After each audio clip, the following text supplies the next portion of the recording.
Salamat sa lahat, Nay. Ang boses ni Joel, ang panganay ko, ay puno ng tamis habang inilalapag niya ang isang bilog na ube cake sa harap ko. May nakasulat na, Happy ika-70 birthday, Nanay Tarsila, sa kulay lilang icing. Sa paligid ng hapag-kainan, naroon din si Elena na lumuwas pa mula sa Manila, at si Rico, ang bunso kong parang laging nagmamadali. Ngumiti sila, pumalakpak, at kumanta ng maligayang kaarawan. Pero bago ko pamahipan ang 70 kandilang dahan-dahang, tumutulo ang kandila sa ibabaw ng cake. Isang dokumento, ang inilatag ni Joel sa tabi ng aking platito. Kasama nito ang aking kulay asul na ATM card. Ang card kung saan pumapasok ang aking buwanang pensyon bilang isang retiradong guro. Nay, pirmahan niyo lang po itong authorization letter, mahinang sabi ni Joel. Hinawakan niya ang aking kamay na puno ng gatla, ang mga kamay na 40 taon na humawak ng yeso at chalk sa loob ng silid-aralan. Para hindi na kayo mahirapan pang pumunta sa bangko tuwing buwan, ako na ang kukuha ng pensyon niyo at ako na rin ang magbabayad ng mga bills niyo rito sa bahay. Tumingin ako sa dokumento, pagkatapos ay sa aking mga anak. Malamig ang gabi rito sa Baguio. Naririnig ko ang mahinang huni ng hangin na sumusuot sa mga siwang ng bintana ng aming lumang bahay na kahoy. Pero mas matindi ang lamig na gumagapang sa aking dibdib sa sandaling ito. 40 taon. 40 taon akong gumigising bago sumikat ang araw para magturo sa mga bata sa pampublikong paaralan. Nagtiis ako sa maliit na sahod, nag-ipon ng bawat sentimo, at higit sa lahat, ibinenta ko ang kaisa-isang lupang sakahan na iniwan ng namayapan nilang ama sa La Trinidad.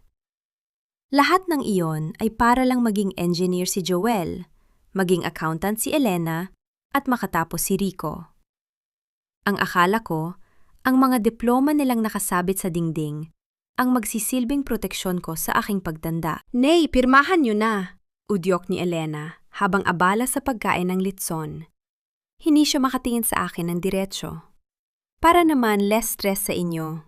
Alam niyo naman si Kuya Joel, siya lang ang nandito sa Baguio para mag-asikaso sa inyo. Kami ni Rico, malayo kami. Mahirap magpadala ng pampagamot niyo buwan-buwan. Naramdaman ko ang isang matalim na kirot sa puso ko. Ang pampagamot ko, ang pera ko naman ang gagamitin, pero bakit parang pinalalabas nilang isang malaking pabor ang ginagawa nila para sa akin? Kinuha ko ang aking salamin sa mata.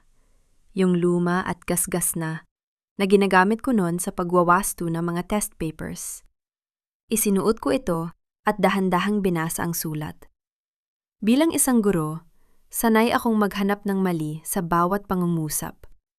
At dito, sa bawat salitang total control at irrevocable authorization, nakikita ko ang isang mapanganib na leksyon na hindi ko itinuro sa kanila. Ang kawalang hiyaan. Joel, tawag ko sa kanya. Ang boses ko ay matatag, ang boses na ginagamit ko noon para patahimikin ang isang maingay na klase. Bakit kailangang irrevocable? At bakit pati ang savings account ko na nakakabit dito ay kailangan mo ring ma-access? Sandaling natigilan si Joel. Umiwas siya ng tingin at kumuha ng baso ng tubig. Nay, alam niyo naman ang kalagayan ni May, di ba? Ang apo niyo. Kailangan niya ng regular na check-up sa puso. Sabi ng doktor, baka kailangan niya ng operasyon sa susunod na buwan. Masyadong malaki ang kailangan. At ang ipon ko ay naubos na sa huling lab tests niya. Si May, ang paborito kong apo. Ang munting batang palaging nagdadala sa akin ng bulaklak ng strawberry mula sa harden. Alam kong may sakit siya sa puso. Pero bakit ngayon ko lang narinig na kailangan na ng operasyon? Joel, bakit hindi mo sinabi sa akin agad? Tanong ko. Ang aking puso ay lumambot ng bahagya dahil sa pag-aalala sa apo ko. Ayaw ko lang po kayo mag-alala ni, sabi ni Joel. At sa pagkakataong ito, may kasama ng luhang pilit na lumalabas sa kanyang mga mata. Pero gipit na po talaga ako. Isang pirma niyo lang, Nay. Maililigtas natin si May. Ang pensyon niyo lang ang tanging maasahan namin ngayon. Lumingon ako kay Rico. Nakatitig lang siya sa kanyang cellphone. Tila walang naririnig. Si Elena naman ay biglang tumayo. Nay, mag-CR lang ako ha? Pagbalik ko, sana okay na yan para makapag-dessert na tayo. Naiwan akong mag-isa sa tapat ng dokumento. Ang 70 kandila ay malapit ng matunaw. Ang ube icing ay unti-unti ng humuhulas. Hinawakan ko ang bolpen, pero ang aking mga daliri ay nanginginig. May kung anong bulong sa loob ko na nagsasabing mag-ingat ako. Marahil ay ito ang tinatawag nilang teacher's intuition. Tumingin ako kay Joel. Saan nga uling ospital si May dadalhin para sa operasyon? Sa St. Louis, Nay. Doon sa specialist. Mabilis na sagot ni Joel. Masyadong mabilis. Tumango ako ng dahan-dahan. Sige, hayaan mo muna itong dokumento rito. Pag-iisipan ko ngayong gabi. Bukas ng umaga, pag-usapan natin. Pero Nay, kailangan na ito sa bangko bukas ng 8:00. Giit ni Joel, ang tamis sa kanyang boses ay napapalitan na ng inis.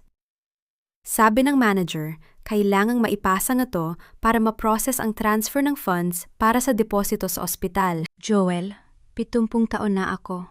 Sabi ko habang dahan-dahang tumatayo mula sa aking upuan. Tinitiis ang hapdi sa aking mga tuhod. Hindi na ako mabilis magdesisyon gaya ng dati. At bilang guru mo noon, hindi mo ba natandaan ang itinuro ko? Basahin ng mabuti ang panuto bago sumagot. Huwag magmadali.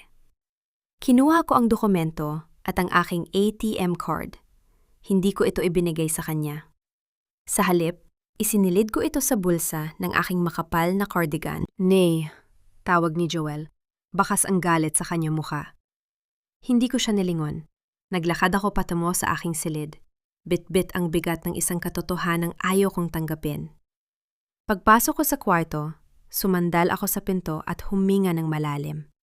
Ang bango ng pine tree sa labas ay humahalo sa amoy ng luma kong mga libro. Kinuha ko ang aking cellphone mula sa nightstand. Hindi ako marunong sa Facebook o Instagram, pero alam ko kung paano mag-text. Hinanap ko ang pangalan ng aking manugang, ang asawa ni Joel. Marites, kumusta si May? Sabi ni Joel, kailangan daw ng operasyon sa puso sa susunod na buwan. Naka-confine na ba siya? Ilang minuto ang lumipas. Ang bawat tibok ng orasan sa dingding ay tila kaba sa aking dibdib. Pagkatapos, nag-vibrate ang phone ko. Nay? Anong operasyon po? Nasa school po si May ngayon. May practice para sa field day. Wala po kaming plano sa ospital.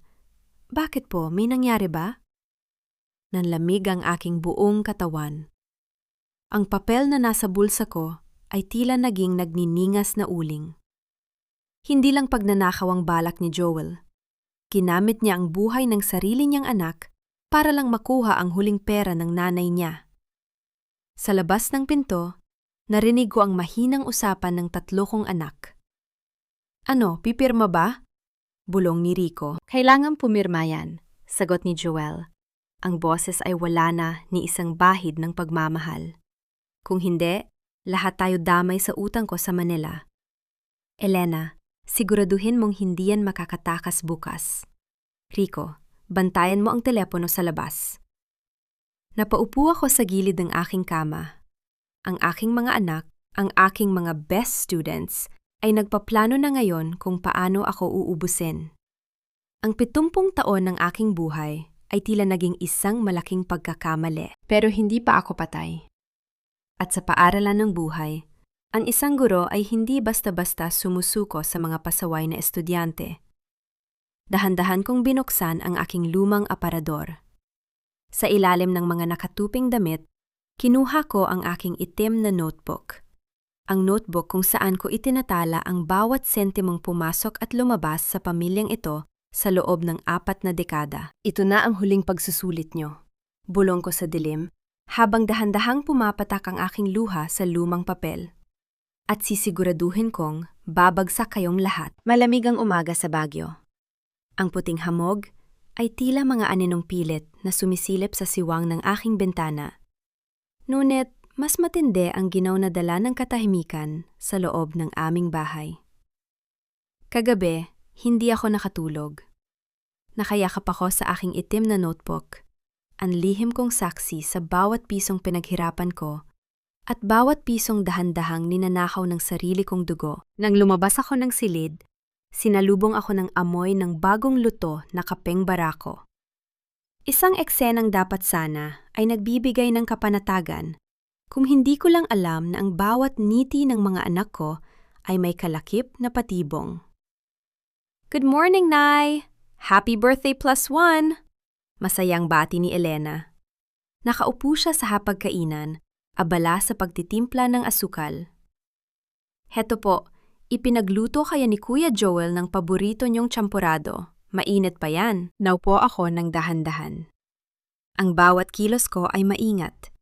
Parang isang veteranong sundalo na naglalakad sa gitna ng isang minefield. Tumingin ako kay Joel na abala sa pag-aayos ng kanyang kurbata sa tapat ng salamin sa sala. Nay, kamusta po ang tulog niyo? Tanong ni Joel nang hindi lumilingon.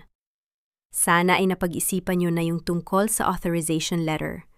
Tumawag ang asawa ko kanina, si Marites. Mukhang masama raw ang gising ni May. Kailangan na talagang mai-reserve yung slot sa ospital. Tiningnan ko ang champorado sa harap ko. Mapait ang lasa nito sa aking imahinasyon. Alam ko ang totoo. Alam ko na si May ay nasa paaralan at walang sakit.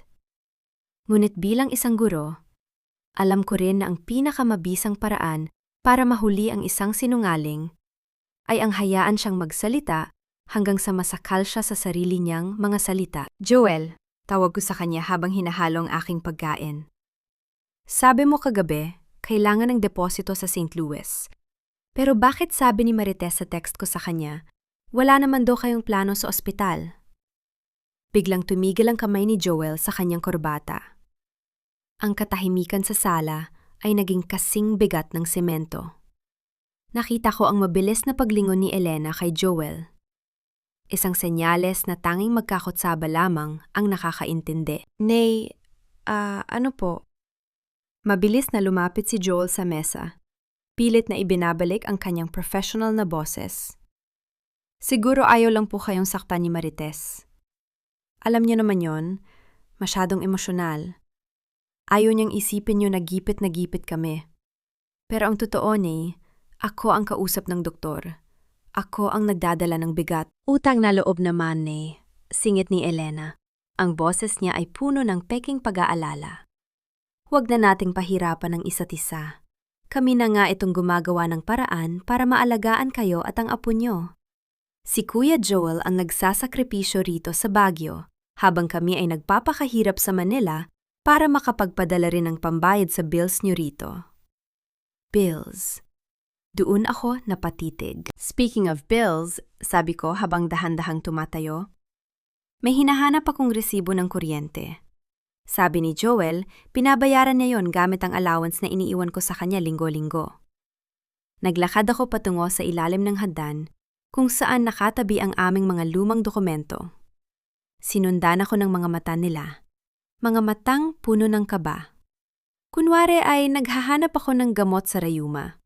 Ngunit, ang talagang pakay ko ay ang bunton ng mga sobreng hindi pa nabubuksan. At doon, sa pinakailalim ng isang lumang garapon, nahanap ko ang aking hinahanap. Isang kulay rosas na papel. Notice of disconnection.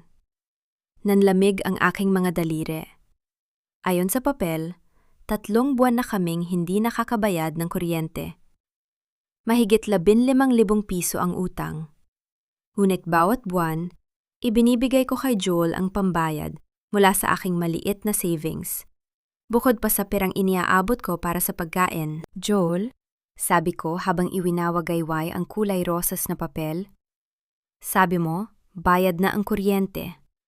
Sabi mo, ang pensyon ko nung nakaraang buwan ay sapat na para sa lahat ng gastusin. Nasaan ang pera? Nay, sandali lang. Akmang hahablutin ni Joel ang papel, pero iniwas ko ito. Tandaan mo, Joel, guru ako. Ang boses ko ay nagsisimula ng manginig. Hindi sa takot, kundi sa nag-aapoy na pait. Hindi ako natuturo ng math sa loob ng 40 taon para lang lukuhin sa simpleng subtraction. Nasaan ang perang inalaan ko para sa bahay na ito? Nay, ginamit ko muna. Biglang sigaw ni Joel. Wala na ang tamis sa kanyang boses. Ang kanyang mukha ay namumula na sa galit at hiya. Kailangan kong i-roll yung pera. May investment ako sa Manila na nagkaproblema. Akala ko ba salamat sa lahat? Yun ang nakasulat sa cake, di ba? Bakit na yon, para sa ilang libong piso, sinusumbatan niyo ako? Investment? Bulong ko. O sugal? Joel, nakita ko ang mga tawag sa telepono mo noong isang gabi. Hindi broker ang kausap mo. Mga naniningil ng utang ang kausap mo. Biglang tumayo si Rico, na kanina patahimik sa gilid. Nay, tama na. Masasaktan lang kayo. Pirmahan niyo na lang yung paper ni Kuya Joel. Tutal, balang araw, sa amin din naman mapupunta yung pensyon niyo at itong bahay. Bakit kailangang patagalin pa? Napatingin ako kay Rico. Ang bunso ko, ang anak na palagi kong ipinagtatanggol. Maging siya ay tinitingnan na ako ngayon bilang isang gamit na wala ng silbi, isang hadlang sa perang inaasahan nila. Utang na loob, Nay, ulit ni Elena, tila iyon na ang kanilang paboritong kanta. Kami ang mag-aalaga sa inyo hanggang sa huling hininga nyo. Pero paano namin magagawa yon kung pati ang sarili namin pamilya ay bumabagsak dahil sa pagmamatigas nyo? Inilapik ni Joel ang authorization letter sa harap ko. Idiniin niya ang kanyang palad sa mesa. Ang bawat ugat sa kanyang braso ay bakas ang tensyon. Nay, pirmahan niyo na ito, madiin niyang sabi. Gawin niyo ito para sa pamilya. Kung hindi, baka bukas, wala na tayong kuryente, wala na tayong tubig, at baka pati itong bahay ay mawala sa atin. Tumingin ako sa dokumento. Pagkatapos ay sa mga anak kong nakapaligid sa akin. Tila ako isang preso sa loob ng sarili kong tahanan. Sa labas, ang hamog ng bagyo ay lalong kumapal. Tila nilalamon ang buong mundo. Pamilya? Mahina kong tanong. Ang pamilya ay nagpoprotekta, Joel. Hindi nagnanahaw sa gitna ng kadiliman. Kinuha ko ang bolpen. Nakita ko ang kislap ng tagumpay sa mga mata ni Joel.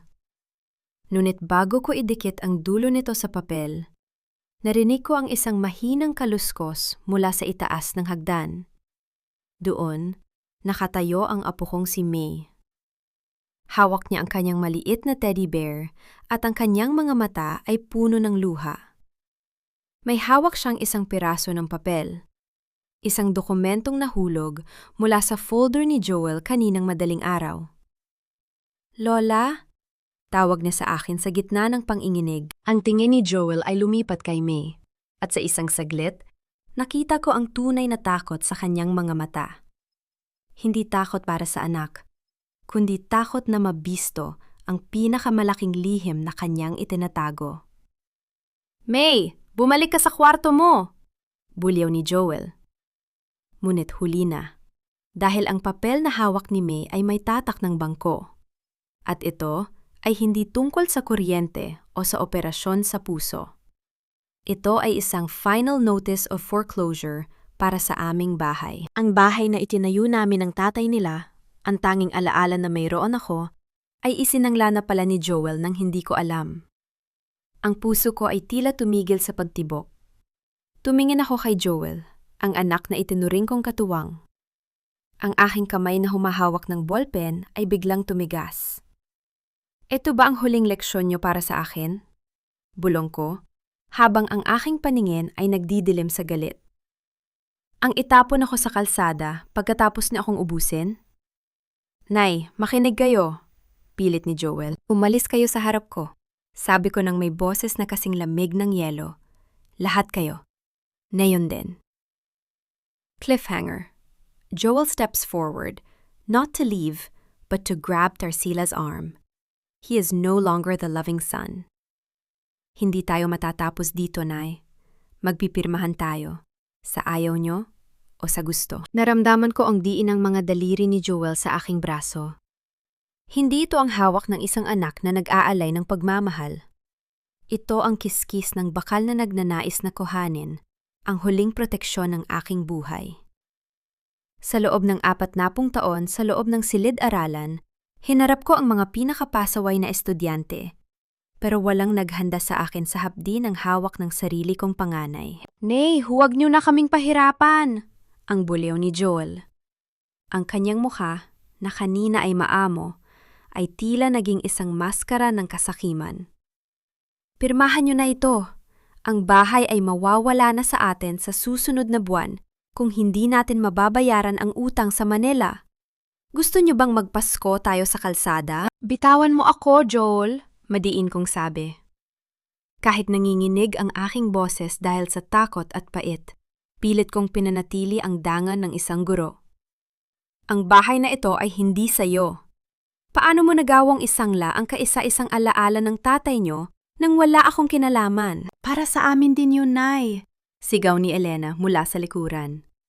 Nakatayo siya doon, nakahalukip-kip, tila nanonood lang ng isang teleserye sa halip na pigilan ang kanyang kuya. Gusto nating lahat ng magandang buhay, di ba? Akala niyo ba madali para sa amin na laging kayo ang iniintindi rito sa Baguio? Sa gitna ng tensyon, napansin ko ang maliit na anino ni May sa hagdan. Yakap-yakap niya ang kanyang teddy bear. Ang kanyang mukha ay basang-basa ng luha. Sa kanyang kamay ay may hawak siyang isa pang lukot na papel. Nang magtama ang aming mga mata, nakita ko ang takot, hindi sa akin, kundi sa sarili niyang ama. Papa, tama na po, hikbi ng bata. Sandaling lumuwag ang hawak ni Joel sa aking braso nang lumingon siya kay May. May, bumalik ka sa kwarto mo. Sabi ko, huwag kang lalabas. Dahil sa pagkakataong yon, mabilis kong kinuha ang pagkakataon para lumayo sa kanila. Pumasok ako sa aking silid at mabilis na nilock ang pinto. Naririnig ko ang malalakas na kalabog ni Joel sa labas, ang mga mura ni Rico, at ang pilit na pagpapakalma ni Elena sa kanila. Nay, buksan niyo ang pinto! Hindi pa tayo tapos! Sigaw ni Joel. Napaupo ako sa sahig, humihingal. Ang bango ng pine trees na pumasok mula sa bintana ay tila naging masangsang.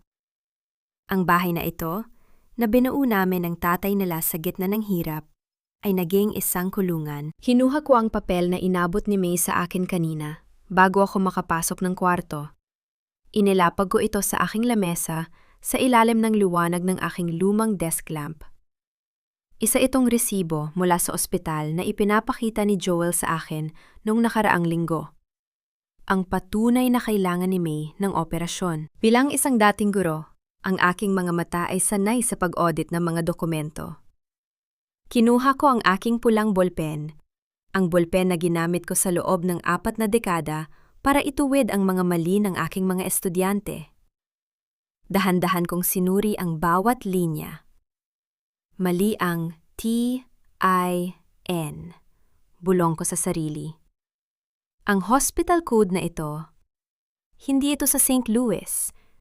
Ito ay isang dummy account. Naalala kong itinuro ko sa aking mga estudyante noon sa economics. Ang bawat numero ay may kwento. Kapag hindi nagtugma ang dulo, may nagtatago ng katotohanan. Ginamit ni Joel ang pangalan ng kanyang sariling anak para gumawa ng pekeng medical bill. Ang halagang 500,000 piso na hinihingi niya para sa heart surgery ay hindi para sa puso ni May, kundi para sa pusong bato ni Joel na nalunod sa utang dahil sa mga illegal na investment at sugal. Kinuha ko ang aking cellphone. Nanginginig ang aking mga daliri habang hinahanap ko ang numero ni Elena. Akala ko, dahil babae siya, baka may natitira pang lambot sa kanyang puso. Hello, Elena? Bulong ko nang sumagot siya. Maririnig ko pa rin ang boses ni na Joel sa labas ng aking kwarto. Nay, seryoso. Pirmahan niyo na yan. Malamig na sagot ni Elena. Napakadramatista niyo rin kasi. Isang pirma lang naman, hindi kayo mamamatay. Si Kuya Joel nga ang bahala sa lahat. Hayaan niyo na siyang ayusin yung gulo niya para matahimik na tayo. Elena, alam mo ba ang tungkol sa foreclosure? Alam mo ba na isinangla niya ang bahay na ito? Tanong ko. Nay, alam naming lahat. Ang sagot niya ay tila isang malamig na tubig na ibinuhos sa akin. Napag-usapan na namin yan sa Manila noong nakaraang buwan. Kailangan nating i-consolidate ang assets mo para makabayad sa mga utang ni Kuya. At pagkatapos, ililipat ka na lang namin sa isang maayos na home for the aged sa Laguna. Mas safe ka doon, Nay. May mga nurse na mag-aalaga sa inyo. Napabitaw ako sa cellphone. Home for the aged? Assets ko? Ang mga anak ko. Ang mga batang pinag-aral ko sa pamamagitan ng pagtitinda ng kakanin tuwing hapon pagkatapos ng klase. Ang mga anak na ipinagmalaki ko sa buong Baguio bilang mga tagumpay ng isang guro. Silang lahat ay magkakutsaba. Para sa kanila, ako ay isa na lamang asset na kailangang i-liquidate. Isang problemang kailangang ilipat sa Laguna para hindi makaabala sa kanilang mga buhay. Tumingin ako sa bintana. Ang hamog ng bagyo ay lalong kumapal. Sa labas ng aking kwarto, tumigil ang kalabog. Naging tahimik ang paligid, ngunit alam kong hindi sila umalis. Naghihintay lang sila. Naghihintay na sumuko ang matandang guro sa gutom, sa takot, o sa lamig. Kinuha ko muli ang aking itim na notebook. Pinuksan ko ang huling pahina. Doon, nakasulat ang mga pangalan ng bawat isa sa kanila. Sa tabi ng pangalan ni Joel, Elena at Rico, may mga petsa at halaga ng bawat tulong na ibinigay ko sa kanila sa loob ng maraming taon. Ito ang huling aralin. Bulong ko habang pinapahiran ang luha sa aking pisingi. Ang katarungan ay hindi laging matamis. Minsan, kailangan mong ituro ang leksyon sa pamamagitan ng pagpapakita ng tunay na bunga ng kanilang mga pagkakamali. Inabot ko ang aking landline sa tabi ng kama. May isang tao akong kailangang tawagan. Isang dating estudyante na hinding-hindi nakalimot sa akin. Ngunit bago ko pa man maidial ang numero, narinig ko ang tunog ng susi na pumapasok sa trangka ng aking pinto. May spare key si Joel. Ang pinto ay dahan-dahang bumukas. Ang liwanag mula sa hallway ay nagmula sa likuran ng malaking anyo ni Joel. Sa kanyang kamay, wala na ang authorization letter. Hawak na niya ngayon ang isang martilyo. "Nay," sabi niya, ang boses ay wala ng bakas ng pagkatao. "Huwag niyo na kaming piliting gawin ang ayaw naming gawin." Ang sapa ng hamog ay pumasok sa kwarto, kasing lamig ng sumpa ng isang pamilyang tuluyan nang nagkawatak-watak. Ang tunog ng martilyong tumama sa kahoy ng hamba ng pinto ay tila isang hatol ng kamatayan na umalingaw-ngaw sa buong bahay. Pumasok si Joel. Dala ang malamig na hangin ng Baguio na tila humahalo sa kanyang nanginginig na galit. Sa likuran niya, nakatayo sina Elena at Rico. Ang kanilang mga anino ay mahaba at tila mga buitreng naghihintay sa aking huling hininga. "Ibigay niyo na ang ATM at ang notebook, ni." Ang boses ni Joel ay paos, puno ng desperasyong hinaluan ng put. "Huwag niyo nang hintaying gamitin ko pa ito para lang sa isang piraso ng plastik. Pagod na ako. Pagod na kaming lahat." Tumingin ako sa martilyong hawak niya. Pagkatapos ay itinaas ko ang aking paningin sa kanyang mga mata. Hindi ako natakot. Bilang isang guro sa loob ng 4 na dekada, nakakita na ako ng iba't ibang klaseng galit. Ngunit ang pinakamalungkot na galit ay ang nagmumula sa isang anak na nakalimutan na kung paano maging tao. "Ang martilyong yan, Joel." Mahina, ngunit matatag kong sabi, habang pilit kong itinutuwid ang aking likod sa kabila ng hapdi ng aking rayuma. "Naalala mo ba kung sino ang bumili niyan? Binili ko yan nung unang taon mo sa engineering. Sabi mo, kailangan mo ng mga gamit para sa iyong mga project. Pinag-ipunan ko yan mula sa pagbebenta ng longganisa sa palengke tuwing Sabado at Linggo." Napatigil si Joel. Ang kanyang hawak sa martilyo ay bahagyang lumuwag. Ngunit mabilis siyang uminom ng laway at muling nadmatigas. "Wala na akong pakialam sa kwento ng nakaraan, Nay. Ang kailangan ko ay ang pera." "Nakaraan?" Napangiti ako ng mapait, habang ang aking mga mata ay napadako sa isang lumang litrato sa ibabaw ng aking cabinet. "Ang nakaraang sinasabi mo ay ang pundasyon ng bawat sementong kinatatayuan mo ngayon. Naalala mo ba ang lupang sakahan natin sa La Trinidad?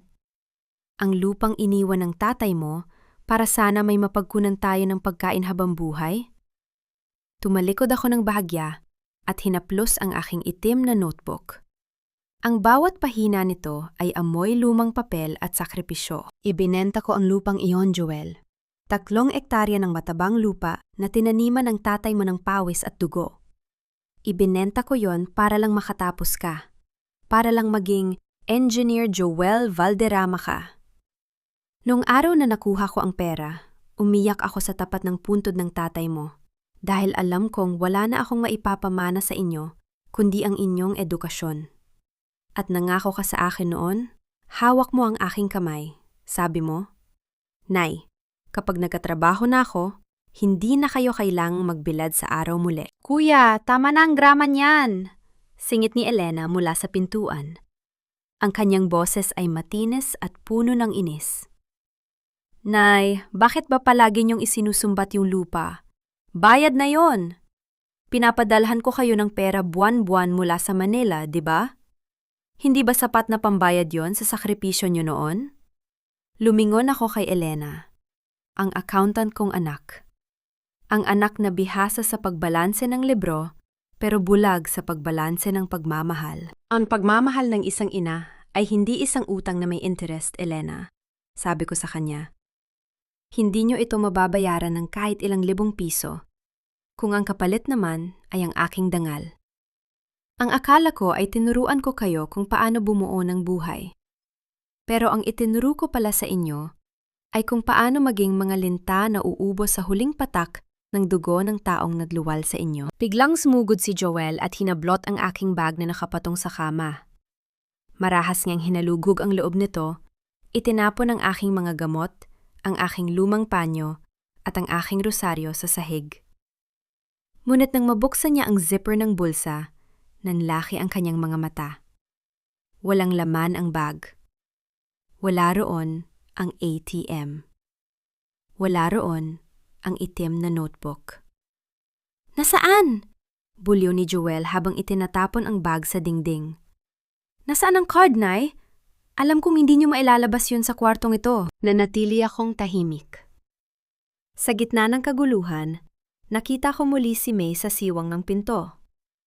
Ang bata ay nanginginig sa takot, ngunit may isang lihim na kislap sa kanyang mga mata.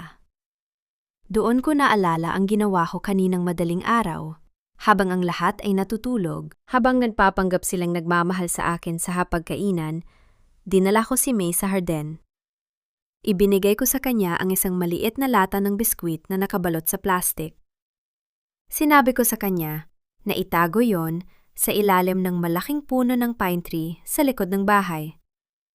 Doon nakatago ang aking ATM, ang aking notebook, at ang lahat ng ebidensya ng kanilang pagnanakaw. Maari niyo akong saktan, Joel. Maari niyo akong ubusin, sabi ko habang tinitingnan ng aking mga anak na tila mga estrangjero. Pero hindi niya makukuha ang gusto niyo sa paraang gusto niyo. Guro ako. Ang huling leksyon ko para sa inyo ay ang katotohanang ang bawat maling sagot ay may karampatang bagsak na marka. Nay, huwag niyo kaming galitin, sigaw ni Rico. Ang bunso na ngayon ay lumalapit na rin sa akin. Isang tawag ko lang sa mga kaibigan ko sa rehab center. Pwede ka naming ipakarga rito ngayon din. Sasabihin namin na ulyaning ka na at nagiging bayolente. Sino ang maniniwala sa isang matandang retirado laban sa 3 anak na professionals? Ang sakit na naramdaman ko sa sinabi ni Rico ay mas matindi pa sa anumang pisikal na hapdi. Ang bunso ko, ang anak na kinuha ko pa sa gitna ng bahan noong sanggol pa siya, ngayon ay siya pang nagbabanta na itapon ako sa dilim. Napaupo ako sa aking silya. Hinayaan kong pumatak ang aking luha sa aking kupas na duster. Ngunit sa likod ng aking pagluha, may isang desisyon akong nabuo. Isang desisyon na kasing tigas ng semento ng paaralan. Gawin niyo, hamon ko sa kanila. Ipakita niyo sa buong Baguio kung paano niyo itatapon ang inyong ina. Pero tandaan niyo, ang sumo ng Baguio ay hindi sapat para itago ang baho ng inyong mga kaluluwa. Lumabas ang tatlo sa aking silid, padabog na isinara ang pinto, at narinig ko ang tunog ng pag-lock nito mula sa labas. Ikinulong nila ako. Ang bahay na binuo ko ay naging sarili kong Bartolina. Lumapit ako sa bintana at tumingin sa labas. Ang hamog ay tila lalong kumapal, ngunit sa ilalim ng malaking puno ng pine tree, nakita ko ang maliit na anino ni May. Nakatingin siya sa bintana ko, tila naghihintay ng senyas. Huminga ako ng malalim. Hindi pa tapos ang klase, at ang gurong si Tarsila ay hindi pa nagbibigay ng penal na hatol. Ang dilim sa loob ng aking silid ay kasing lamig ng semento ng libingan. Nakaupo ako sa gilid ng kama. Ang tanging naririnig ay ang mahinang sipol ng hangin sa labas, at ang sarili kong paghinga na tila may kasamang bubog. Ikinulong ako ng sarili kong mga anak. Ang mga huling gabi ng aking buhay ay itatapon na lang pala sa 4 na sulok ng isang bahay na tila hindi ko na pagmamay-ari. Habang hinihimas ko ang aking nananakit na braso mula sa pagkakahawak ni Joel, may isang bagay na kumutitap sa ilalim ng aking unan. Hindi ito ang aking itim na notebook. Isang cellphone. Nanlaki ang aking mga mata nang makilala ko ang mamahaling case nito. Kay Elena ito. Siguro ay nalaglag niya ito kanina, habang marahas nilang hinalughog ang aking bag sa ibabaw ng kama. Nanginginig ang aking mga daliri habang kinukuha ko ang gadget. Bahagya pa itong mainit. Isang tanda na katatapos lang gamitin. Pinindot ko ang screen. Walang password. Ang wallpaper ay litrato nilang 3. Sina Joel, Elena, at Rico noong nakaraang Pasko sa Manila. Masasaya sila. Nakangiti. At ako? Wala ako sa litrato dahil ako ang kumuha niyon habang sila ay nagtatawanan. Isang notification ang biglang lumitaw sa itaas ng screen. Mula sa isang group chat na may pangalang Oplan South. Dahan-dahan kong binuksan ang usapan. Ang bawat salitang nababasa ko ay tila mga linta na sumisipsip sa huling patak ng pagmamahal na natitira sa aking puso. Rico. Ano? Nakuha na ba ni Kuya ang card? Naiinip na yung contact ko sa rehab facility. Kailangan na ng down payment para sa slot ni nanay. Joel. Nagmamadali ka? Ang tigas ng ulo ng matanda. Ayaw ibigay ang ATM. Pero huwag kayong mag-alala. Hindi makakalabas yan sa kwarto hanggat hindi pumipirma. Elena. Kuya, ayusin mo. I already contacted South Luzon Care Home sa Laguna. Sabi ko ulyanin na si nanay at kailangan ng special care. Ang usapan natin ha? 40% kay kuya para sa utang niya, then tig 30% kami ni Rico sa matitira sa benta ng bahay. Rico. Bakit mas malaki kay kuya? Dahil lang ba siyang nag-aalaga rito? Mas malaki ang risko rito sa Manila kapag nalaman ng mga kumare ni nanay na tinapon natin siya sa home for the aged. Shut up, Rico. Si kuya ang gumawa ng paraan para maisangla ang titulo. Pasalamat tayo at hindi tiningnan ng bangko kung buhay pa ang pirma ni tatay. Pag nakuha na yung huling pondo sa pensyon, wala na tayong iintindihin. Nabitawan ko ang cellphone sa ibabaw ng kumot. Ang aking paningin ay lumabo dahil sa bugso ng luha. South Luzon Care Home, bulong ko sa hangin. Laguna, malayo sa Baguio. Malayo sa mga pine trees, malayo sa sementeryo kung saan nakahimlay ang kanilang ama. Balak nilang ibenta ang aking buhay sa halagang 40-30-30. Ang sakit ay hindi na lang hapdi sa braso. Para itong isang dambuhalang kamay na pinitpit ang aking buong pagkatao. Ang aking accountant na anak, ang aking engineer na panganay, at ang aking bunsong palaging baby sa aking paningin, lahat sila ay nagkasundo na. Ang kanilang ina ay isa na lamang basura na kailangang iligpit sa pinakamurang paraan. Tumingin ako sa wallpaper ng cellphone. Ang mga mukhang iyon na pinagpuyatan kong alagaan noong sila ay may lagnat. Ang mga bibig na iyon na pinakain ko ng pinakamagandang bahagi ng ulam habang ako ay nagtitiyaga sa sabaw. Lahat sila ay naging mga estrangjero. Ngunit sa gitna ng aking pagkagunaw, narinig ko ang boses ng aking konsensya. Ang boses ng isang gurong 40 taon na humubog ng mga isipan. Tarsila, hindi mo sila pwedeng hayaang manalo sa maling paraan. Ang pagmamahal ay may hangganan, pero ang katarungan ay tungkulin. Pinunasan ko ang aking mga mata gamit ang laylayan ng aking duster. Kinuha ko muli ang cellphone ni Elena.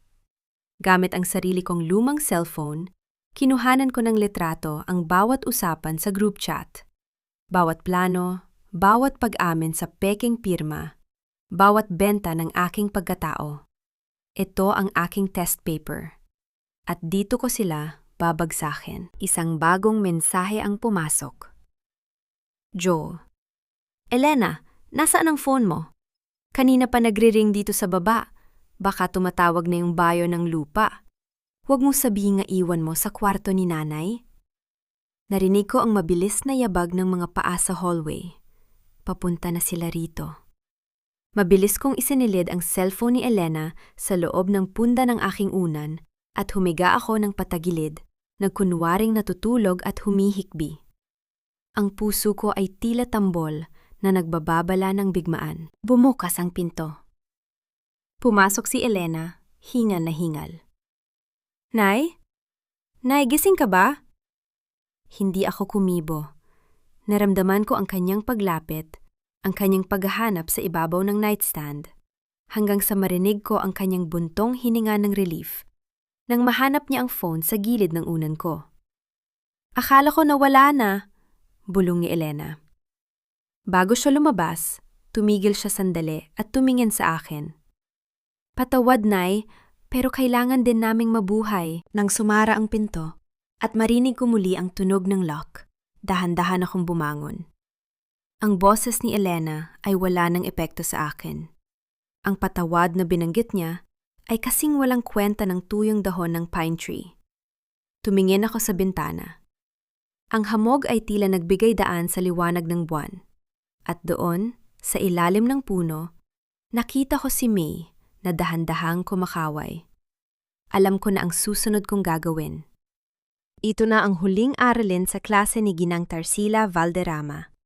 At sisiguraduhin kong walang sinuman sa kanila ang makakakuha ng passing mark. Ang papel na hawak ko ay nanginginig, hindi dahil sa lamig ng gabi sa Baguio, kundi dahil sa bigat ng katotohanang nakasulat dito. Tinitigan kong maigi ang final notice of foreclosure mula sa bangko. Ang petsa ng pagkakasangla ay 6 na buwan ang nakalilipas. Ang halaga? 3 milyong piso. At ang pirma sa ilalim ng pangalan ng aking yumaong asawa ay isang perpektong panggagaya sa kanyang sulat kamay. Engineer ka nga, Joel, bulong ko sa dilim. Natutunan mo ring maging arkitekto ng sarili nating pagkawasak. Hindi sapat na kinuha nila ang aking pensyon.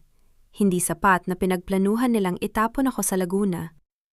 Ang bahay na ito, ang bawat haligi na pinagpuyatan naming itayo ng tatay nila, ang bawat baitang ng hagdan na naging saksi sa kanilang paglaki, ay hindi na pala sa akin.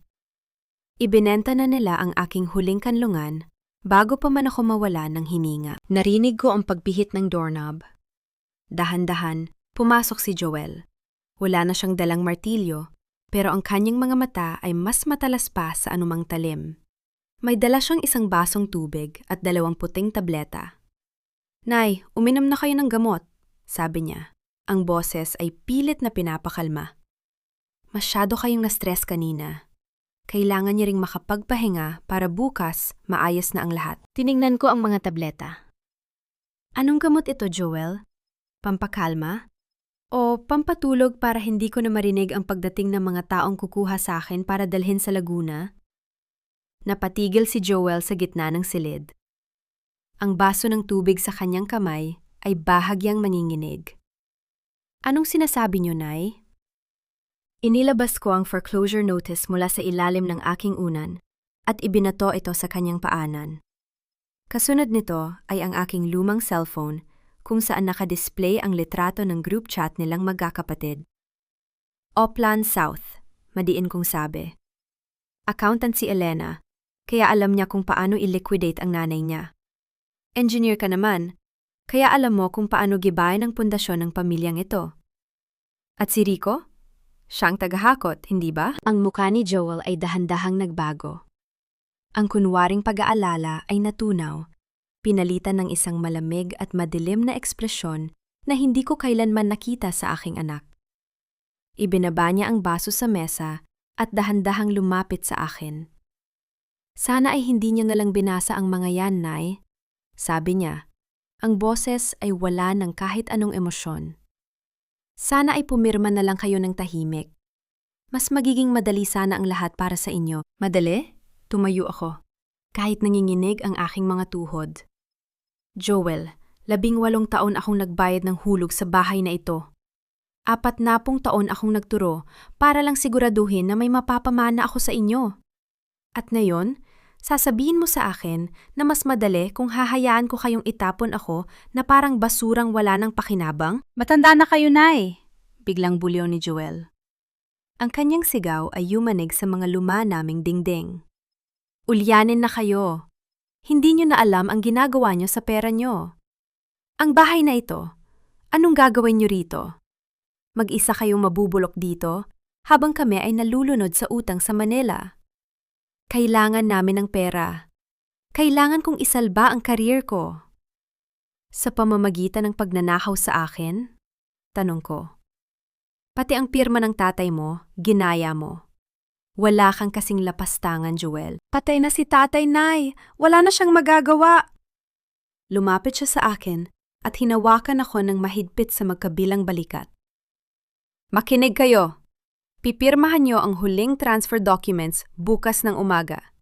Kung hindi, mapipilitan kaming gamitin ang medical records na inihanda ni Elena. Idedeklara ka naming mentally unfit. Sa ayaw at sa gusto mo, sa Laguna ang bagsak mo. Pero kung pipirma ka ngayon, hahayaan ka naming kumuha ng mas maayos na kwarto doon. Naramdaman ko ang isang matinding hapdi sa aking puso. Hindi na ito galit. Ito ay ang huling piraso ng aking pagiging ina na dahan-dahang namamatay. Tiningnan ko ang anak ko. Ang sanggol na hiningan ko ng tawad noong wala akong maipambili ng gatas. Ang batang ipinagmalaki ko sa bawat graduation ceremony. Ngayon ay siya nang humuhukay ng aking libingan. Engineer ka nga, Joel. Ulit ko, habang ang luha ay tuluyan ng umagos. Pero nakalimutan mong ang pundasyong gawa sa kasinungalingan ay laging guguho. Guro mo ako bago mo naging nanay. At sa huling pagkakataon, ituturo ko sa iyo ang leksyon na hinding-hindi mo malilimutan. Tama na ang satsat, Nay. Hinablot niya ang aking cardigan, naghahanap ng susi o ng ATM card. Nasaan ang card? Nasaan ang itim na notebook? Sa gitna ng aming pagbubuno, isang malakas na kalabog ang narinig namin mula sa labas ng bahay. Kasunod nito, ang malakas na tahol ng mga aso ng kapitbahay at ang tunog ng sirena na papalapit. Namutla si Joel. Rico? Elena? Ano yun? Bumitaw siya sa akin at tumakbo sa bintana. Tumingin ako sa orasan. Eksaktong 10:00 ng gabi. Ang oras na ipinangako ni May sa akin. Ang akala niyo ba ay wala akong kakampi? Sabi ko habang pilit na inaayos ang aking sarili. Ang akala niyo ba ay sapat na ang sumo ng bagyo para itago ang ginagawa niyo? Biglang bumukas ang pinto ng aking silid. Pumasok si Elena. Ang mukha ay punong-puno ng takot. Kuya, may mga pulis sa labas! At kasama nila yung dating estudyante ni nanay, si Attorney Castro. May dala silang warrant of inspection dahil sa report ng elder abuse. Tumingin sa akin si Joel. Ang galit sa kanyang mga mata ay napalitan ng matinding desperasyon. Anong ginawa niyo, Nay? Hindi ko siya sinagot. Naupo ako sa aking silya at kinuha ang aking salamin. Sa unang pagkakataon sa loob ng maraming taon, naramdaman ko ang tunay na kapangyarihan ng isang guro, ang kapangyarihan ng katotohanan. Ang klase ay nagsisimula na, Joel, mahina kong sabi. At ngayong gabi, ang leksyon natin ay tungkol sa pananagutan. Bumukas ang pinto ng aming lumang bahay at pumasok ang malamig na simoy ng hangin ng Bagyo. Ngunit mas ramdam ko ang ginaw sa bawat katagang lumalabas sa bibig ni Joel. Nakatayo siya sa gitna ng sala, tila isang rebulto ng pagkahiya at galit, habang nakatingin sa mga unipormadong lalaki sa aming pintuan. Officer, sandali lang po. Maling akala lang ito. Pilit na pagpapakalma ni Elena, ang kanyang boses na dati ay puno ng kumpiyansa, ay ngayon ay nanginginig na sa takot. Family matter po ito. Pinag-uusapan lang namin ang tungkol sa medical care ni nanay. Ngunit hindi sila pinansin ng mga pulis. Isang lalaking nakasuot ng maayos na suit ang humakbang pasulong. Nang makita ko ang kanyang mukha, naramdaman ko ang isang mainit na bugso ng pag-asa sa gitna ng aking panghihina. Attorney Castro, bulong ko. Ma'am Tasila, tugon niya ng may paggalang. Lumapit siya sa akin at hinawakan ang aking malamig na kamay. Huwag na kayong mag-alala. Nakatanggap kami ng mensahe mula sa inyong apo. Sinabi niya sa akin ang lahat. Nilingon ko si May na ngayon ay kargana ng isang nurse na kasama nila. Ang bata ay tumango sa akin. Ang kanyang mga mata ay nagsasabing, "Lola, ligtas na po kayo." Doon ko napagtanto na sa gitna ng pagtatraydor ng aking sariling mga anak, ang katarungan ay nagmula sa pinakamaliit na miyembro ng pamilyang ito. Attorney Castro, dati niyo po siyang estudyante, hindi ba? Asik ni Joel. Ang kanyang muka ay puno ng pangungutya. Gagamitin niyo ba ang posisyon niyo para pakialaman ang pamilya namin? Ang nanay ko ay may demensya. Hindi na niya alam ang sinasabi niya. Tumingin si Attorney Castro kay Joel ng diretsyo.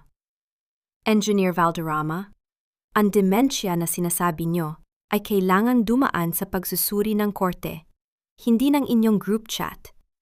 At ang mga dokumentong hawak ni May, ang mga peking medical bills at ang foreclosure notice ay sapat na para sa isang seryosong investigasyon. Pinalabas muna ng mga pulis sina Joel, Elena at Rico. Nanatili sila sa labas ng bahay sa ilalim ng malamig na swing mu, habang ang mga kapitbahay ay nagsisimula ng lumabas para makiusyoso. Ang hiya na kinakatakutan nila ay tuluyan ng bumalot sa kanila. Naiwan kami ni Attorney Castro sa sala. Pinainom niya ako ng mainit na tsaa. Ang bawat higop ko ay tila nagbabalik ng lakas sa aking tuyot na lalamunan. "Ma'am, kailangan niyo pong mapahinga," sabi ni Attorney Castro. "Pero kailangan din nating ihanda ang lahat para sa pulong sa barangay bukas. Doon natin formal na ilalatag ang mga ebidensya. Hindi lang ito tungkol sa pera, ma'am. Tungkol ito sa inyong kaligtasan at dignidad." "Attorney," tawag ko sa kanya.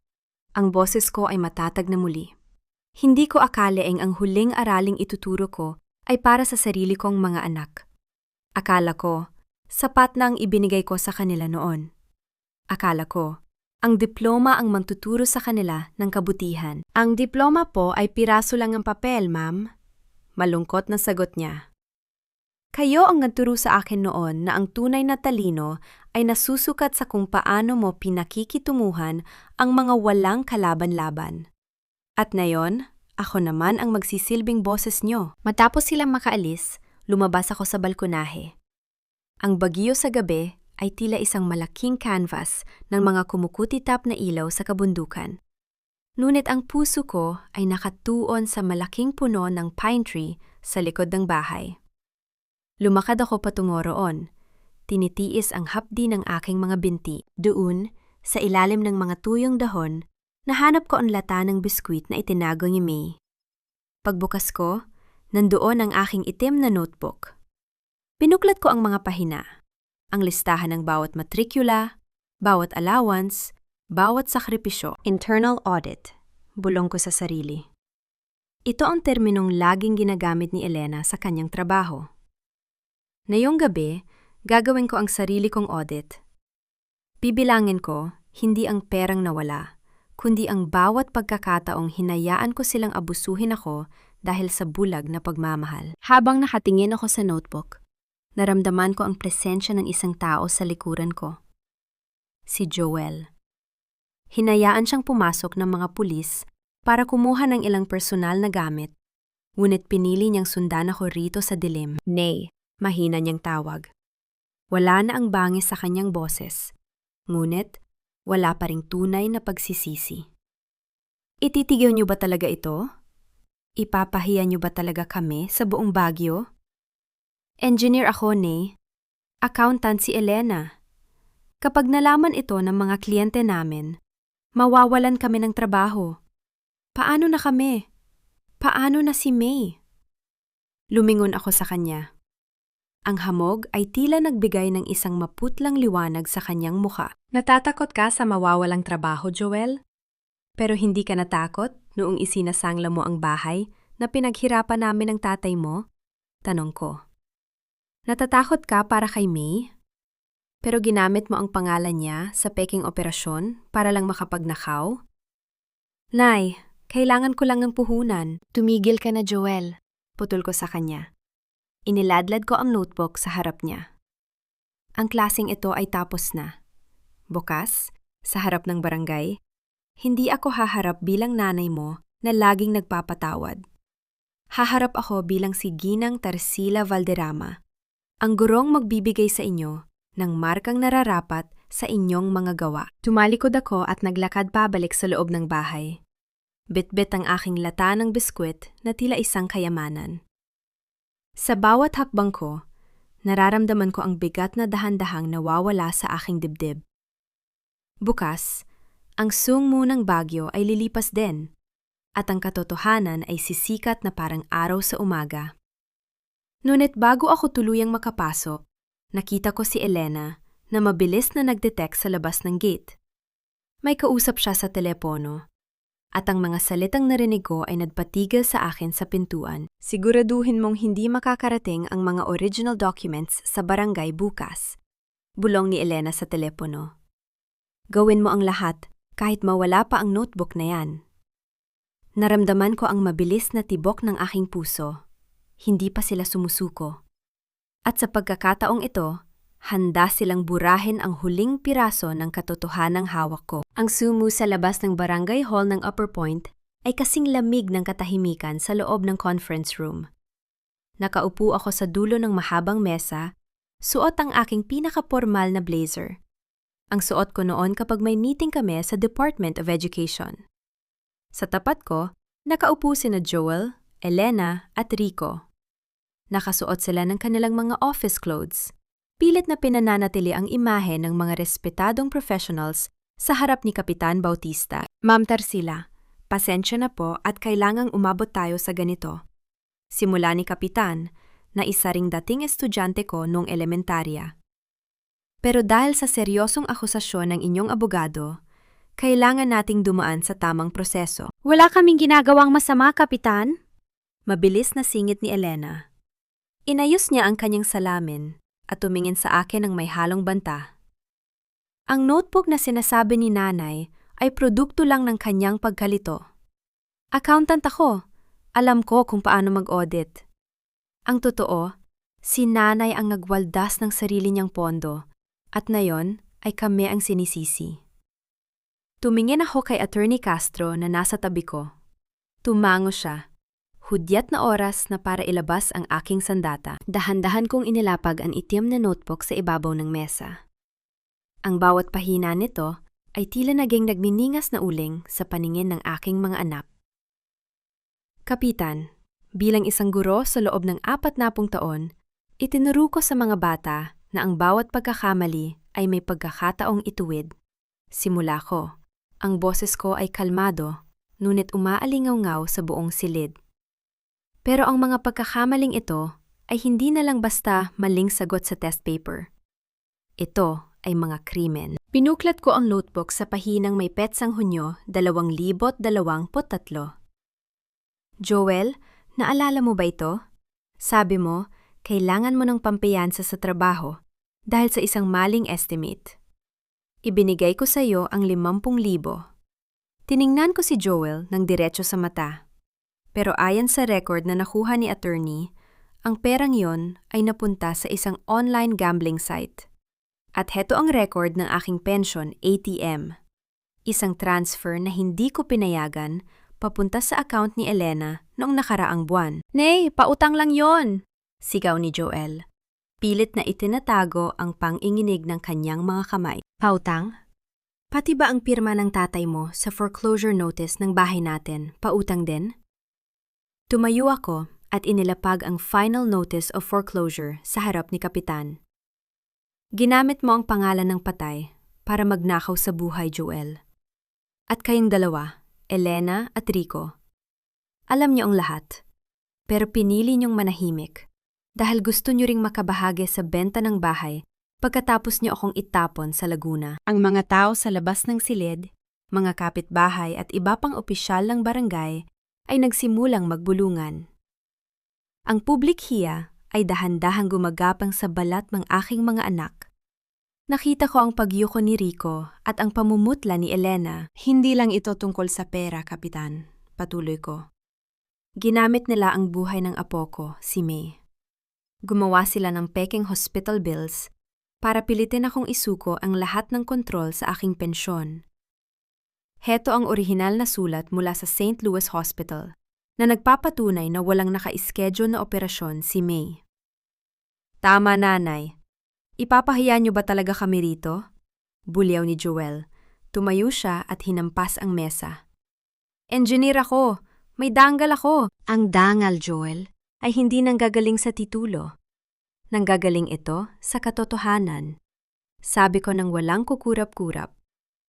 Kapitan, hiling ko lang ay isang kasunduan. Gusto kang maibalik ang lahat ng perang kinuha nila sa aking pensyon sa loob ng 2 taon. At gusto kong magkaroon ng legal na restraining order. Walang sinuman sa kanila ang pwedeng humawak sa aking mga dokumento o pumasok sa aking bahay nang wala ang aking abogado. Matagal na hindi nakapagsalita si Kapitan. Tumingin siya sa mga dokumento, pagkatapos ay sa 3 kong anak na tila mga estudyanteng nahuli sa aktong ngandaraya sa exam. Engineer Valderrama, Accountant Valderrama, maliwanag ang ebidensya. Sabi ni Kapitan Bautista. Kung hindi kayo pipirma sa kasunduang ito na magbabayad kayo sa inyong nanay at ititigil ang foreclosure sa loob ng 30 araw, mapipilitan kaming iakyat ito sa korte para sa kasong qualified theft at elder abuse. Nanginginig na kinuha ni Elena ang panulat. Alam niya na bilang accountant, ang isang kaso ng pagnanakaw ay tatapos sa kanyang karera. Isang masakit na, salamat sa lahat, ang kinuha ko sa kanila ngayong araw. Hindi ang pasasalamat na nasa cake, kundi ang pasasalamat na sa wakas, nahanap ko ang lakas na maging guro uli sa sarili kong buhay. Ngunit nang matapos ang pirmahan at palabas na kami ng barangay hall, lumapit sa akin si Joel. Ang kanyang muka ay hindi na puno ng galit, kundi ng isang madilim na desperasyon. Nay, akala niyo ba tapos na ito? Bulong niya. Sapat na para ako lang ang makarinig. Ang utang ko sa Manila ay hindi biro. Kapag hindi ko nabayaran ang mga taong yon sa susunod na 48 oras, hindi lang ako ang mawawala. At alam niyo kung nasaan ang huling pera niyo, di ba? Yung sa passbook na itinago niyo sa ilalim ng sahig? Napatigil ako sa paghakbang. Ang passbook sa ilalim ng sahig. Yon ang huling ipon ko para sa pag-aaral ni May sa kolehiyo. Paano niya nalaman? Wala ka na makukuha doon, Joel. Pilit kong pinatatatag ang aking loob. Tingnan natin, Nay, nakang-ising sabi niya, bago mabilis na naglakad palayo kasama sina Elena at Rico. Naramdaman ko ang isang malamig na kaba. Ang katarungan sa barangay ay isang panalo. Ngunit alam ko ang amoy ng isang desperadong estudyanteng handang sunugin ang buong paaralan para lang hindi makatanggap ng bagsak na marka. Attorney, tawag ko kay Attorney Castro habang nakatingin sa papaalis nilang sasakyan.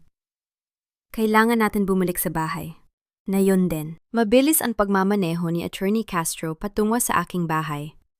Ang sumu sa daan patungong Wright Park ay tila isang dambuhalang pader na pilit kaming pinababagal. Ngunit ang kaba sa aking dibdib ay mas mabilis pa sa pintig ng anumang makina. Hawak ko ng mahigpit ang aking itim na notebook. Akala ko ay sapat na ang pirmahan sa barangay para matapos ang lahat. Ngunit nakalimutan ko ang isang pangunahing aralin sa psikolohiya. Ang taong nasusukol ay ang taong pinakamapanganib. Pagdating namin sa tapat ng gate, bumulaga sa amin ang pinto ng bahay na bahagyang nakabukas. Ang padlock na ako mismo ang naglock kanina ay nakalawit na, tila isang putol na kadena. "Ma'am, dito lang kayo sa likod ko." Seryosong sabi ni Attorney Castro habang dahan-dahang humahakbang papasok. Ngunit hindi ako nakinig. Ito ang bahay ko. Ito ang bawat haligi na itinayo ko mula sa aking puyat at pagtitipid. Pumasok ako sa sala at ang amoy ng luma at basang kahoy ay humalo sa amoy ng alikabok na nagmula sa sahig. Sa gitna ng aking silid, nakita ko si Joel. Nakaluhod siya, pawis na pawis sa gitna ng malamig na gabi at may hawak na bareta. Ang mga tabla ng sahig na malapit sa aking kama, ang lihim na taguan na tanging kami lang ng tatay nila ang nakakaalam, ay marahas na binaklas. Nasaan? Nasaan ang libreta, Nay? Bulyaw ni Joel nang makita ako. Hindi na siya ang engineer na kagalang-galang. Ang kanyang mga mata ay nanlilisik. Ang kanyang mukha ay parang isang estranjero na handang pumatay para sa isang piraso ng papel. "Engineer ka, Joel." Mahina, ngunit madiin kong sabi. "Pero ang ginagawa mo ngayon ay pagbaklas, hindi pagbuo. Pinabaklas mo ang huling respeto na meron ako para sa'yo." "Respeto? Hindi ako makakain ng respeto, Nay." Sigaw niya habang patuloy na kinakalkal ang ilalim ng sahig. "Kailangan ko ang pera. Alam kong nandito yung passbook ng huling savings nyo. Ibibigay niya sa akin yon o gigibain ko ang buong bahay na ito." Sa labas, darinig ko ang sasakyan ni na Elena at Rico. Pumasok ang dalawa, hingal na hingal. Akala ko ay pipigilan nila ang kanilang kuya. Ngunit nang makita nila ang pira-pirasong tabla sa sahig, nakita ko ang kislap ng kasakiman sa kanilang mga mata. "Nay, ibigay niyo na," sabi ni Elena. Ang kanyang boses ay puno ng desperasyon. "Nalaman namin na may emergency fund pa kayong itinago. 1,000,000 yon, di ba? Pambayad lang sa utang ni Kuya Joel para hindi siya mamatay sa Manila. Pagkatapos nun, hinding-hindi na kami hihingi uli." Tumingin ako sa kanila. Ang 3 kong anak nakapalibot sa akin, tila mga buitre sa gitna ng suwangmu. Ang perang hinahanap nila ay ang perang inilaan ko para sa kolehiyo ni May. Ang tanging paraan para makatakas ang apo ko sa ganitong klaseng pamilya. "Ang perang iyan ay hindi para sa inyo," sabi ko habang dahan-dahang kinukuha ang aking cellphone mula sa bulsa. Iyan ang kinabukasan ni May. Iyan ang huling pangarap na hindi niyo pa nananakaw sa akin. "Huwag niyo akong subukan, Nay." Mabilis na lumapit si Joel at hinablot ang aking cardigan. Itinulak niya ako ng bahagya, kaya napasandal ako sa dingding. "Ibigay niyo ang passbook." "Joel, bitawan mo siya!" Sigaw ni Attorney Castro. Ngunit hinarangan siya ni Rico at Elena. "Huwag kang makialam, Attorney. Pamilya ito," bulyaw ni Rico. Naramdaman ko ang hapdi sa aking likuran. Ngunit sa pagkakataong ito, hindi luha ang lumabas sa aking mga mata. Isang malamig na linaw ng isip ang namayani sa akin.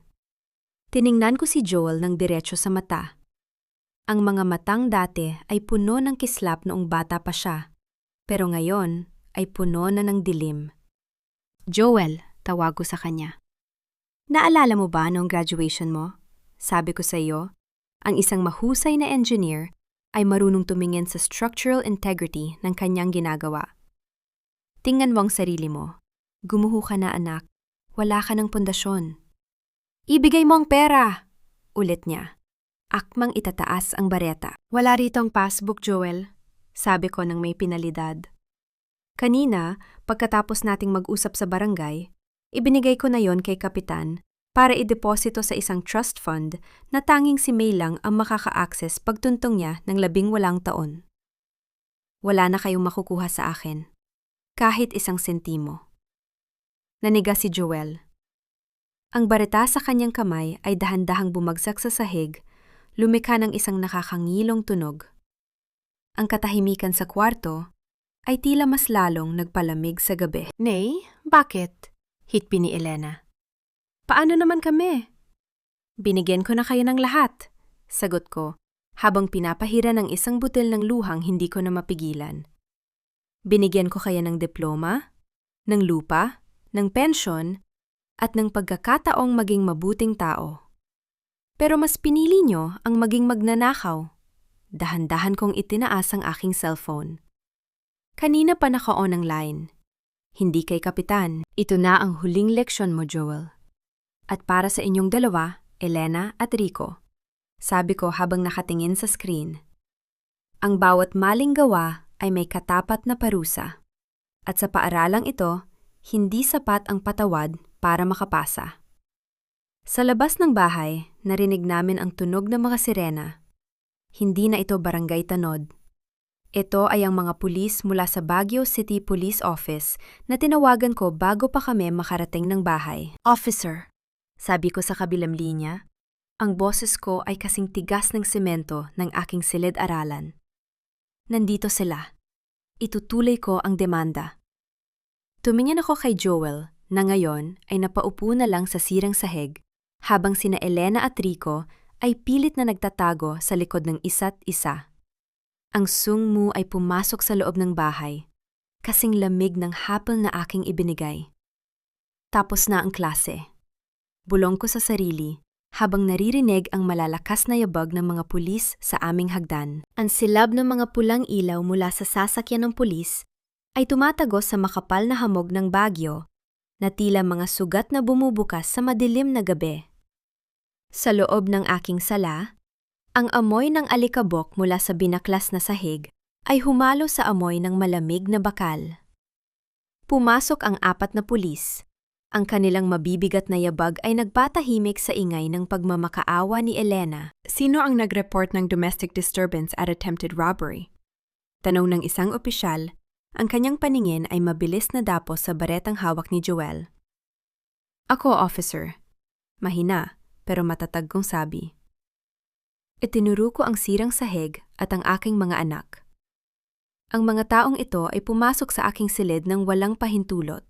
Sinira ang aking ari-arian at tinangka akong saktan para makuha ang aking mga dokumento. Nay! Ano ba? Pulis talaga? Sigaw ni Joel habang dahan-dahang itinaas ang kanyang mga kamay nang lapitan siya ng 2 pulis. Officer, nagkakamali kayo. Nanay ko ito. Inaayos ko lang ang sahig dahil ulyanin na siya. Akala niya may magnanakaw. Ibagsak mong bareta, Engineer Valderrama. Madiin na utos ng pulis. Kanina pa kami nakikinig sa kabilang linya. Naka-record ang lahat ng pagbabanta mo. Narinig ko ang tunog ng click.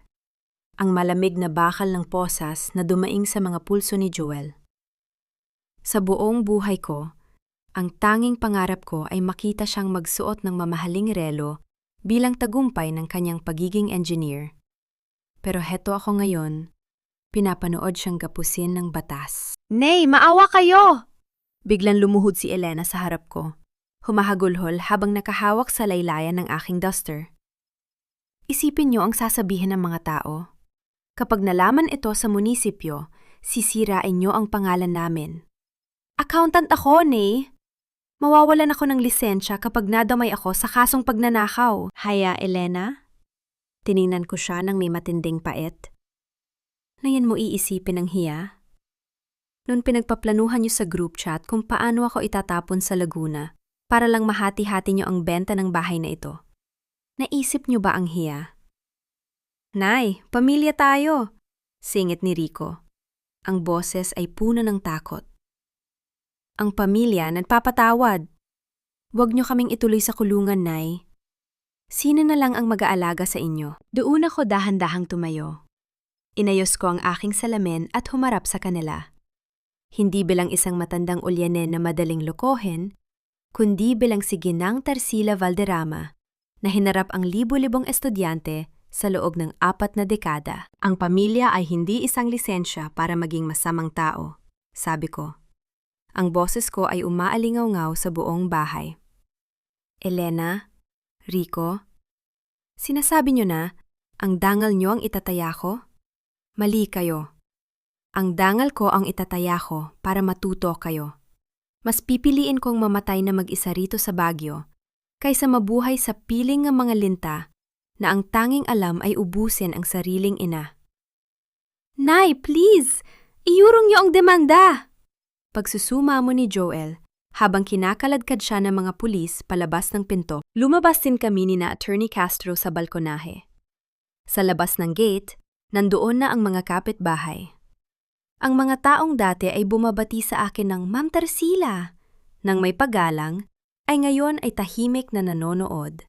Ang kanilang mga mata ay puno ng gulat at awa, habang nakikita ang tatlong professional na anak ko na isa-isang isinasakay sa mobile patrol. Ito ang huling public hiya. Ang kahihiyang hindi na mabubura ng anumang diploma o titulo. Ma'am, kailangan niyo na pong pumunta sa presento para sa formal na salaysay, sabi ni Attorney Castro. Tumango ako. Bago ako sumakay sa sasakyan, naramdaman ko ang isang maliit na kamay na humawak sa akin. Si May.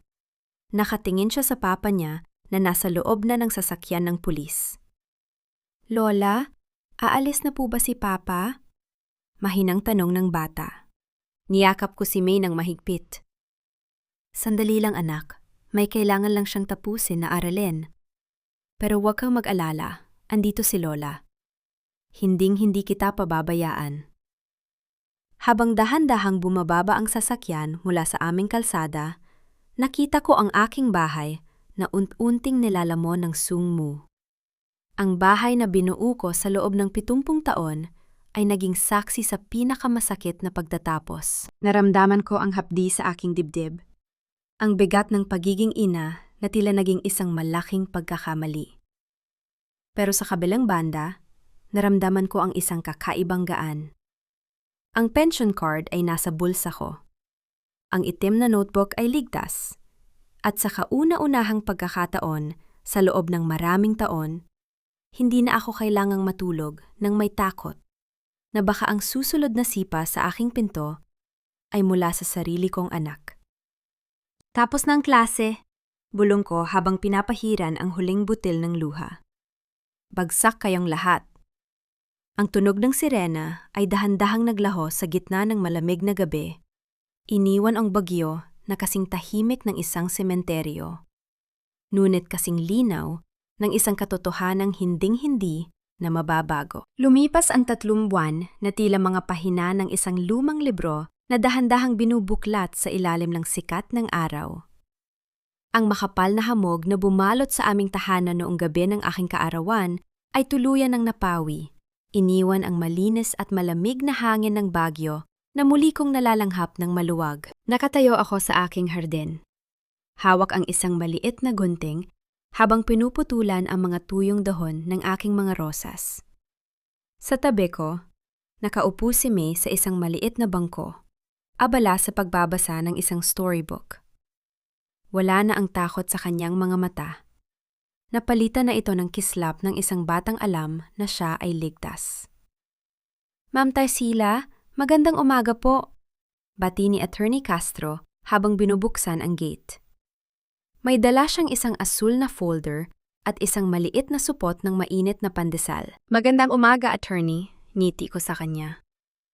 Pumasok kami sa loob ng bahay. Ang sahig na binaklas ni Joel ay maayos na muli.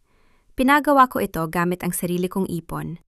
Isang simbolo na kaya kong buuin muli ang anumang sinira ng iba. Inilapag ni Attorney Castro ang mga dokumento sa mesa. Heto na po ang final report, ma'am. Ang foreclosure ng bahay ay pormal ng nakansela. Napilitan sina Elena at Rico na ibenta ang kanilang mga sasakyan at gamitin ang kanilang mga savings sa Manila para mabayaran ang utang ni Joel sa bangko. Alam nila na kapag hindi nila ginawa yon, itutuloy natin ang kaso ng conspiracy laban sa kanila. Tumango ako ng dahan-dahan. Ang aking accountant na anak at ang bunso kong si Rico ay natutunan din ang kahulugan ng salitang pananagutan. Hindi dahil sa mahal nila ako, kundi dahil mas mahal nila ang kanilang mga lisensya at pangalan.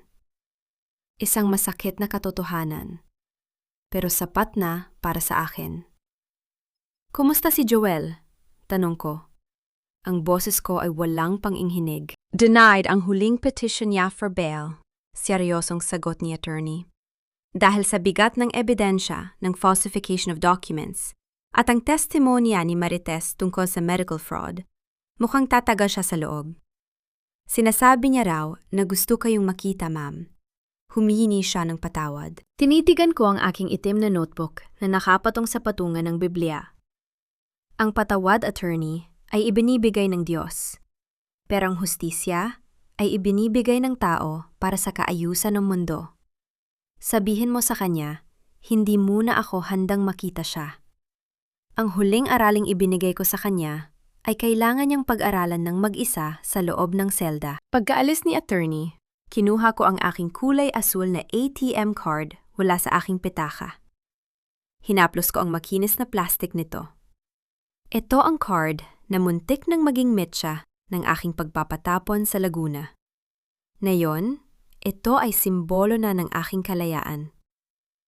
Naghanda ako ng simpleng tanghalian, isang mangkok ng mainit na sayote soup at pritong isda. Naupo ako sa dulo ng mesa, sa upuang laging inuukupa ng tatay nila noon.